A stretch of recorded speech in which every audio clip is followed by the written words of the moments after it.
Alright, question number 1. A cube is given by the region 0 is less than or equal to x is less than or equal to 1, 0 is less than or equal to y is less than or equal to 1, and finally 0 is less than or equal to z is less than or equal to 1, and as density function, x plus yz, find the x-coordinate for the cube center of mass given that the triple integral of the density dv equals 3/4. So we know that the x-coordinate of center of mass is just going to be equal to mass moment in the y direction over the total mass, and mass moment in the y direction is just given by the integral, triple integral. Just write it out here. 0, 0, 0. So just our region here, and it's going to be x times our sigma of x, y, z, and that will just be x squared plus x, y, z. Order doesn't really matter. I'm just going to do it like this. And integrating this, we're going to get, of course, we have to write out.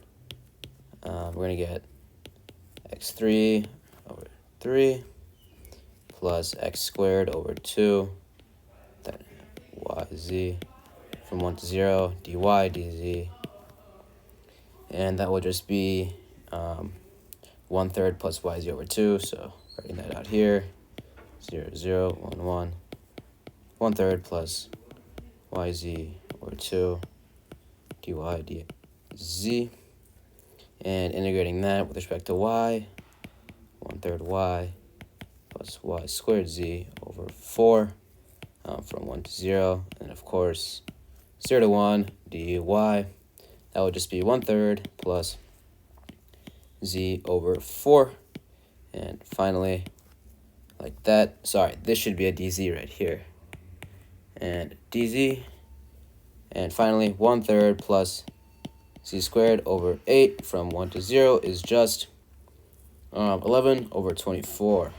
And now we just need to find this quotient right here. So if I divide 11 over 24 by 3/4, just same thing as multiplying by the reciprocal, very elementary there. Just doing that, we're going to get 11 over 18, and hopefully, yes, that is E. Number 2, a helix curve C is parameterized by r of t equals cos t sine t, for t is less than or equal to t, or 0 is less than or equal to t, is less than or equal to pi over 2. And saying compute the line integral xy ds. So we know to replace ds in a line integral, that's just going to be magnitude of r prime t dt, and we can compute r prime of t pretty easily, which is going to be negative sine t cos t 1, and r prime of t is just going to be the square root, or the magnitude, sine squared t plus cos squared t plus 1, and that is just root 2 by the Pythagorean identity. And replacing xy into, or subbing these in, we're going to get integral 0 to pi over 2, because those are the bounds of t. R prime of t, I just took it out. Sine t cos t dt. I always like using the trig identity for this one. It just makes me see it easier. Root 2 over 2, integral 0 pi over 2. And the identity is sine 2t equals sine t cos t. Or this times 2 sine t. So you can just take out the 2 and divide by 2. And that's where I got the 2 on the left side of the integral. So it's going to be sine 2t over 2. Or not over 2, sorry. It's just going to be sine 2t. Sine 2t dt. And now we can do negative root 2 over 4, actually integrating it, 0 to pi over 2. Or sorry, now it's just going to be like that. Cos 2t from pi over 2 to 0. And that should just be negative 2 over 4 times cos pi is just going to be negative 1, and then minus 1. That should just be root 2 over 2. Hopefully that is an answer. Yes, B. Okay. let's see. Number 3, 5 of the 6 triple integrals are over the same region of space. The tetrahedron pictured with below vertices. Yeah, okay. One of these triple integrals is over a different region. Which one is different? Wow, yeah, this is pretty annoying because we have to look at all of them and see which one is wrong. So looking at A looks pretty correct to me just because X is going from Y, so Y right here, to Z. So A is correct. B is also the same. B is correct because, I mean, it's just over the correct regions. So I'm just looking out for anything that's kind of looks weird or looks a little wrong to me. And let's just see here. It looks like D is going to be our answer here. And I just saw that. I'm pretty lucky. But it is D because if you see it, X is going from, it's saying 0 to Y, but that's not actually true. 0 to Y would actually be this region over here. So it's just basically getting the wrong region right here. And I guess just looking at this problem for 2 or 3 minutes, you'll get that. So you can just see it's 0 to Y, and that is not what this region is looking for. Number 4, which vector field corresponds to the one pictured here? Okay, just looking at the vector field, we can see that the X component is obviously going to be changing, but the Y component, it looks like they're constant. It looks like it's a constant 1 here. The length of the Y component is constant, so it looks like Y should be 1. A is not 1, B is not 1, C is not 1, D is not 1. And how I just saw that is, I mean, literally the length of the vector in the Y direction just looks the same to me, and it is the same.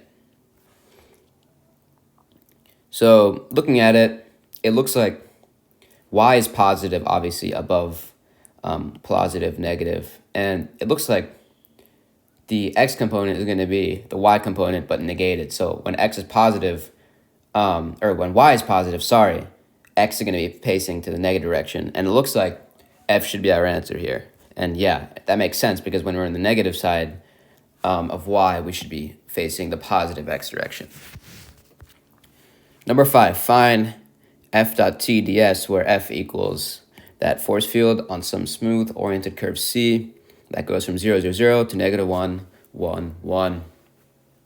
And, you know, whenever I see these like disgusting force fields, I kind of think like, okay, maybe it's going to be a fundamental theorem of line integrals, just because they're not making you integrate this or compute a FDR for this very disgusting force field, and it does look like it. So to check if you can use the fundamental theorem of line integrals, you have to check if there's zero curl, and you could just compute the curl and you'd get the same thing.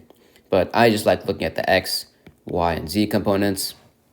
So basically the partial derivative of Y, the Y component with respect to X needs to be equal to the partial derivative of the X component with respect to Y, and it looks like that is indeed the case. And just checking another one, we can check partial derivative of Z component with respect to X needs to be equal to the partial derivative of the X component with respect to Z. And yeah, that does look like the case. So we can find that overarching potential function, and it's going to be the gradient of the potential function is just going to be equal to F. So as you can imagine, we can just integrate each individual component with respect to their X, Y, or Z variables. So the X component is given by that. So integral of that is going to be xy e to the z. Y component is just going to be e to the y plus x y e to z. And we can already see the overlap here, so we kind of know it's working. And integral of z component is just going to be x y e to the z. And to find the actual potential function, we just get all the unique like parts per se of the equation. So that's just going to be x y e to the z plus e to the y. And that is going to be our potential function. And we just need to plug in our points and evaluate it. So we're going to do potential evaluated at negative 1, 1, 1 from 0, 0, 0. And we know 0, 0, 0 is just going to be equal to 1 because e to the 0 is 1. So we're going to have something minus 1. And it looks like negative 1, so we're going to have negative e plus e minus 1 is just going to be equal to negative 1, and b is our answer here. 6, choose the triple integral in spherical coordinates that represents the volume of the solid bounded by the cone z squared equals x squared plus y squared, and lying between the planes z equals 1 and z equals 2. You do not need to compute the volume. Nice. Okay, just looking at the answers, we know dv in spherical is just going to be rho squared sine phi d rho d phi d theta, and b is not that, c is not that, f is not that. So we know those are immediately out and disgustingly wrong. And just looking at the bounds for rho and phi, if we think about it, a cone is going to be, say, in the yz axis. The traces are just going to be y equals x. So this is just a regular line with slope 1. And we know that that means this angle is going to be pi over 4, because that angle is going to have to equal this angle, and that is only at pi over 4. So phi is going to have to go from pi over 4, or 0 to pi over 4, so kind of this right here. And it looks like actually all of the potential candidates do have that as phi. So it's just up to our rho value. And if we draw it out in 3D, we're going to have our little cone here, and then we're going to have our two planes, of course. And we just need to find our, we need to find rho in terms of phi here, because it's going to be changing. Rho is clearly not constant. To find that, we're just going to kind of draw out phi here. I always like doing this. This is going to be our phi, and this is going to be our rho. Let's just do it for our plane z equals 1, so this is going to be our z value. And we can just, by trig, we can just do cos phi equals 1 over rho. Therefore, rho equals 1 over cos phi equals secant phi. And that means our rho is going to be starting at secant phi, because we're going from 1 z equals 1 to z equals 2. And it looks like D is our only answer. That makes sense, and that should be correct. If you do the same trig for z equals 2, we're going to get cos phi equals 2 over rho, and therefore rho equals 2 secant phi, and that is right here. So number 6, D. Find the absolute max m and the absolute min little m of the function fxy equals x plus y subject to the constraint x squared minus xy plus y squared equals 1. Okay, so this is going to be a Lagrange multipliers problem where grad f equals lambda times grad g. So grad f we can compute pretty easily. Grad f equals 1, 1. Grad g equals 2x minus y, 2y minus x. And setting those equal to each other, we're going to get 1 equals lambda times 2x minus y. 1 equals lambda times 2y minus x. And we can set these equal to each other. We're going to get lambda times 2x minus y equals lambda times 2y minus x. Cancel out lambda. I could have done that in the beginning, but just to make it more verbose, I did not. We're going to get 3x equals 3y. That means x equals y. That makes it very easy for us because we can just plug it in to our constraint. We're going to get x squared minus x squared plus x squared equals 1. Therefore, little arrow here. That is disgusting. X squared equals 1 and x equals plus or minus 1. And that also means y equals plus or minus 1. So just looking at it, our function, objective function is x plus y. So the maximum that we can get that to, given these values of x and y, is 2. So max is going to be 2, and our min is going to be negative 2, because negative 1 plus negative 1 is going to be the lowest we can get it, and that is, whoa, that is A. Number 8. Nice, this nice integral. This is what I do in my free time. Okay. It's nice that they give us this, though, so that's going to make it, I guess, a little bit easier, but I mean, they already told us it was kind of a cylinder, so we are going to be using cylindrical coordinates. So let's write it out. We're going to replace that with r squared because it's cylindrical coordinates. X squared plus y squared equals r squared. And we know dv equals r dz dr d theta. Theta is 0 to 2 pi because we're going all around. R is going to be 0 to 1, and z, -1 to 1. So we're going to have r to the 4th because we have the r here, and also the r squared to the 3 halves, which is just equal to r cubed. And then dz, dr, d theta. I can just take out the theta, so I'm going to have a 2 pi out here. And we can integrate with respect to z first. So we're going to have z r to the 4th, 1 -1, which is just going to be 2r to the 4th. And remember, we need to integrate 2r to the 4th from 0 to 1 dr. That will just be 2/5 r to the 5th, valued at 1 to 0. That is just 2/5. And 8 should just be c because we have the 2 pi out here. 2 pi times 2/5 equals 4 pi over 5. There we go. 8 is c. Number 9, that integral 0 to root pi, 0 to square root pi minus y squared of sine x squared plus y squared. Hint polar. Who would have thought? The previous question literally didn't even tell you that, and arguably was more difficult. So we know we're dx dy, so we're going to be looking for dA equals r dr d theta in polar, and we know x squared plus y squared in polar is just r squared. That is very nice. Drawing out the domain, we have y is going from, we can call this root pi right here, and we're going to have a circle here. So x is going like that.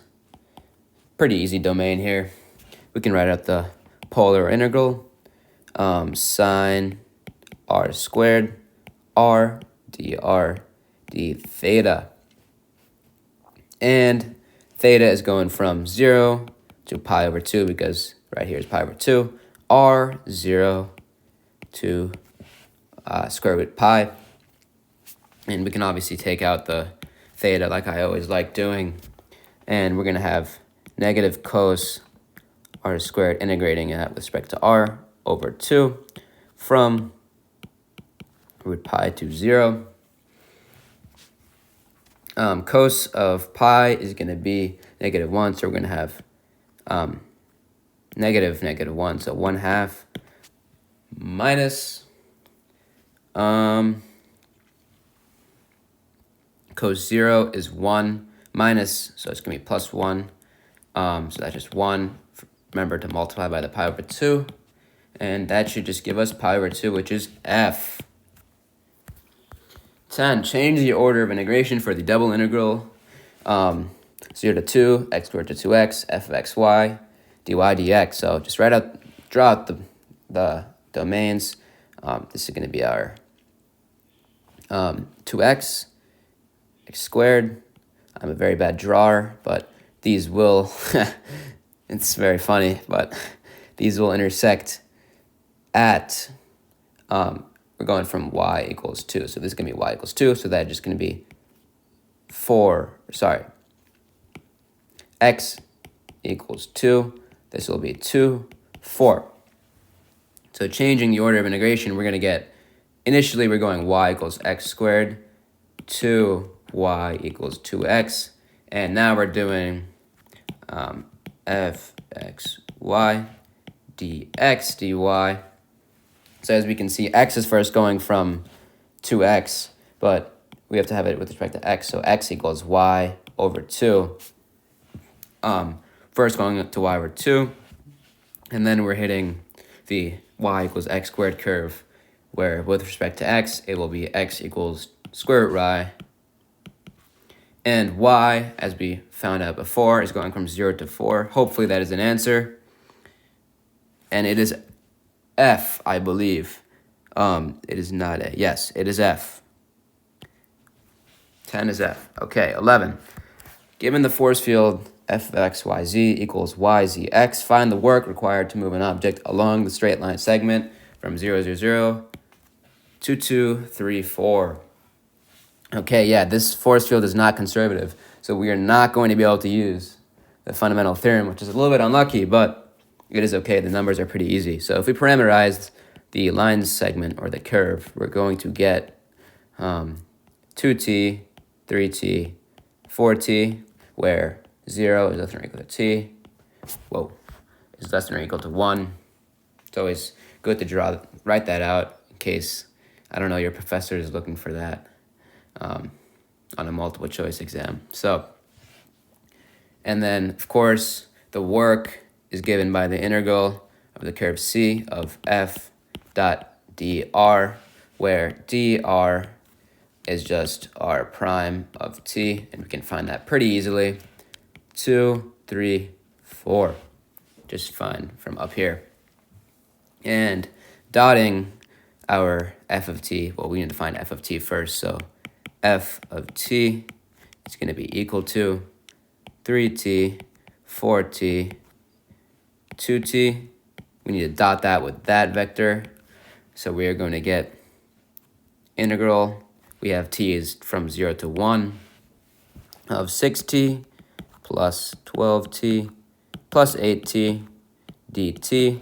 That is just going to be 26t integral 0 to 1 dt, which will just be 13t squared from 0 to 1, which is just 13. A. Finally, number 12, use Green's theorem to evaluate line integral x dx plus x squared plus y squared dy, where C is the boundary of the rectangle with vertices 0, 0, 2, 0, 2, 3, and 0, 3. So look, I like drawing out the rectangular region. So we have this sort of rectangle. Very nice. So we know Green's theorem is just p dx plus q dy. Whoa. That is going to be dq dx minus dp dy dA. And this will be pretty easy because we can compute the curl or the dq dx minus dp dy pretty easily. So dq dx is just 2x minus dp dy, which is just 0. So that will just be 2x. Our integrand is 2x. So we're going from 0, 0 to 2, 3 of 2x dx dy. I actually messed this one up. X is going from 0 to 2. There we go. So that will just be x squared to 0 equals 4. Integrate 4 from 0 to 3. That will just be 12. And our answer is C. Done.